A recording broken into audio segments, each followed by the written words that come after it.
Take me away from home, away from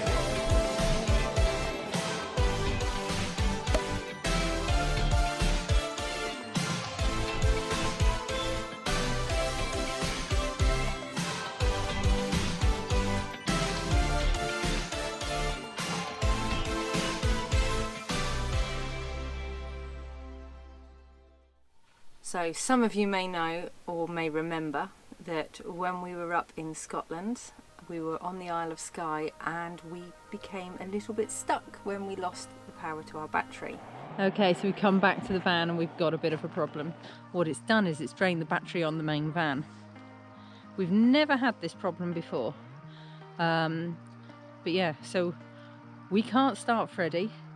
We can't use the battery in the van, and we've been running that all powers for 10 days, so that's only down to 5%.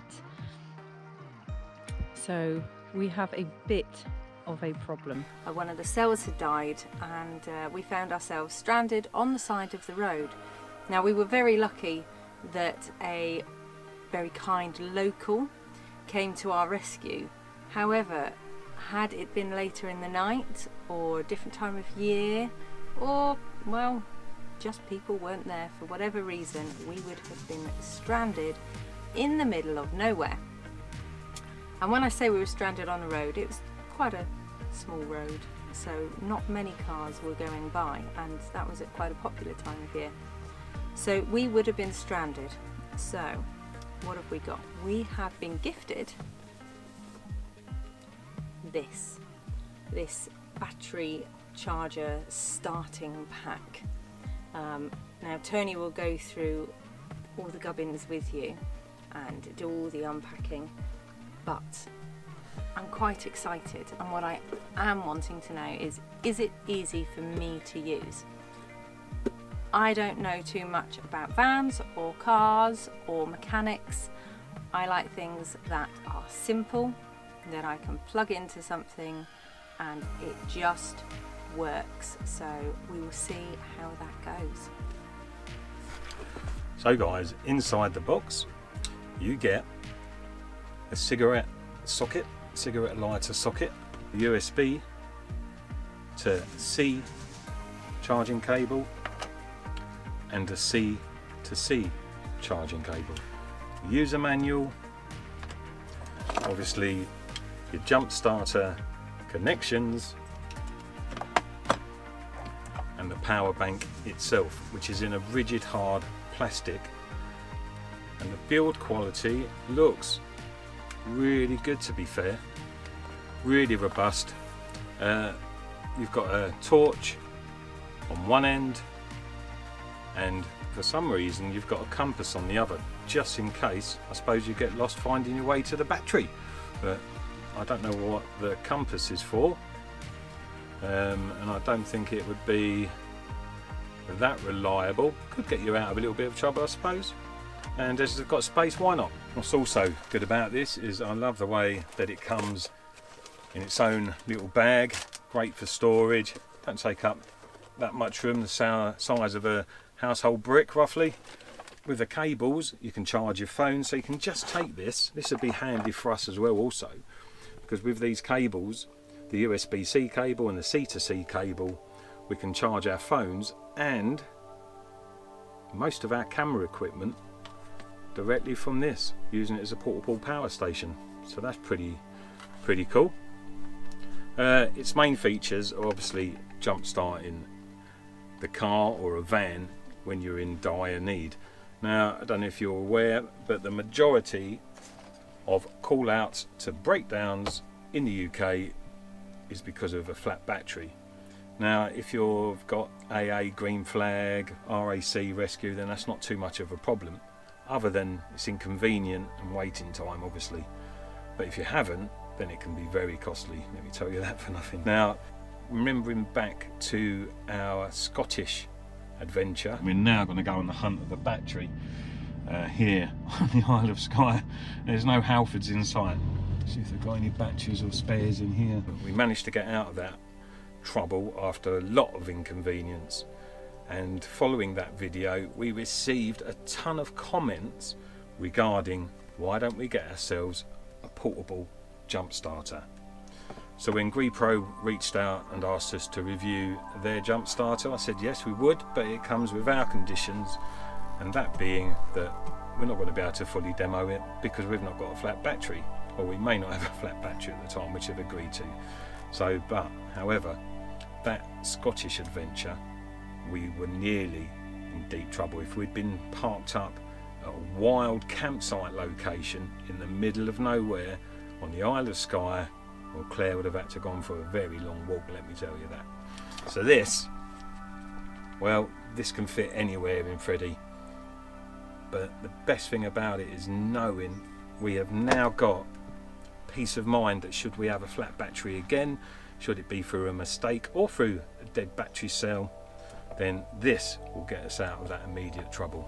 So now you've got both of us, and as Claire just said, one of the things that concerns a lot of people is the complexity of a gadget, a widget, if you get yourself in trouble. Whereas this one is pretty simple. If you know where your battery is, you've just got to connect 2 terminals and let the Grepro jump starter do the rest.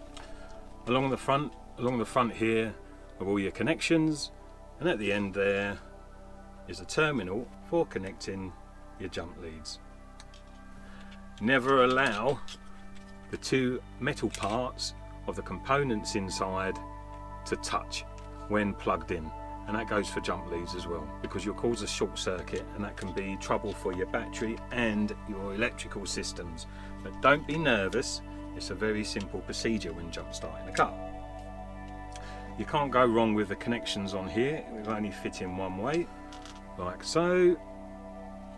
All we'd need to do is to connect these terminals up, the red to the positive of your battery, the black to your negative of your battery. I'd leave it there for 10 to 30 seconds, turn your ignition on, and then try to start your van or car, and the power from this would have transferred into your battery, allowing you to start.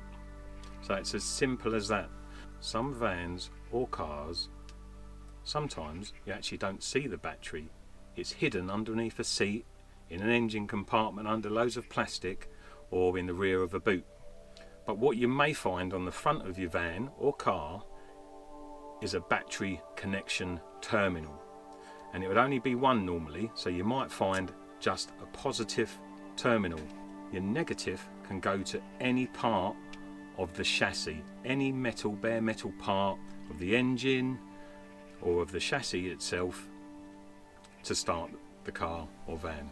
So what would we do in Freddie, because he's under the front footwell? Well, we've got 2 choices there, Claire. If you should find yourself in need to start Freddie in my absence, which is worrying, but that means I'm dead. No, but in the case of jumping Freddie, we have both. So we've got the battery that sits under the footwell, under Claire's side, in the passenger side. It means removing the carpets, removing the rubber mat, accessing the panel that sits over the top of the battery. However, also on the front of Freddie in the engine bay is one red terminal connection, a positive terminal connection with a wire that runs all the way back, positive wire that runs all the way back to the battery. So you'd have a choice, my love. You could either rip all the flooring out and go across the battery terminals, negative to positive, or you could open the bonnet, put the red lead on the positive connection that's under the bonnet, and the negative to any part of the chassis or engine, because the chassis and engine is already earthed back to the battery. So it'd be easier for me to do it from the engine. Yes. So we've got 3 different leads here. Are they all for charging it up, or do they work differently? What's it all for? So the main charging on here is my only downside to this is the charging side of the Grepro is through a C2C charger, so through a C2C cable. That means that it's going to take some time, I should imagine, to bring it up to full charge. It's not too bad. You do that, you're meant to do that before you set out on an adventure. It's part of your maintenance, I suppose, making sure all your batteries are charged, but it's on a C2C charger, so it's not going to be quick, guys. It isn't. There's no chance of that going to be quick. But it's dual purpose, I suppose. You can use this C charger for other things. It's got a cigarette socket, traditional cigarette socket, and that's for any ancillary that you'd like to run off the power bank itself. So that's what that's for. And then we have, sorry, go on. That's good, but it's a shame that they didn't make it so it can charge off your cigarette battery if they're thinking of things like this. It comes with a USB to C cable as well as the C to C cable. Is this for a particular reason, or is it just give you another option to charge? Both. It gives you an option to charge, but it also gives you, so input, it gives you an option to charge. Output, it gives you an option to charge any additional equipment. So I brought it out with me, packaged as it would come from under your seat. I'm going to see if I can do it. So this is what we're dealing with. Nice, compact, and in place. Okay, it's a little stiff, but it's just because it's a nice tight connection there. Fairly simple. Now, where am I going to put these? Okay, so here's the time for the honesty. I've never looked under Freddie's bonnet before. Whoops. However, what I can see, and judging by what Tony said, look for my positive connection under here, and I can see down here there is a little black box with a great big positive sign on it. That looks like my positive connection. I think my negative could possibly go on there. If I put my positive on here, lovely, and then all I have to do is turn it on and jump start the car or van. Now all finished, back in. So having been in the position of having a dead battery, I think these are well worth it. Connect the jump starter to your vehicle and just turn the ignition. No need to turn the jump starter on, it's all built in. There is a power button, but that power button isn't for the charger. The power button's actually for the flashlight here on the end. To turn the flashlight on, you need to turn it on and then press the button. And here, I don't know if you can see, we've got these little green indications, and they light up to tell you that you have got charge to actually power up the batteries. So I want to thank Grepro for sponsoring this for us, and if you're interested, check out the link in the description. The price at the moment is under £40, and I must say, having been stuck, I think it's well worth it.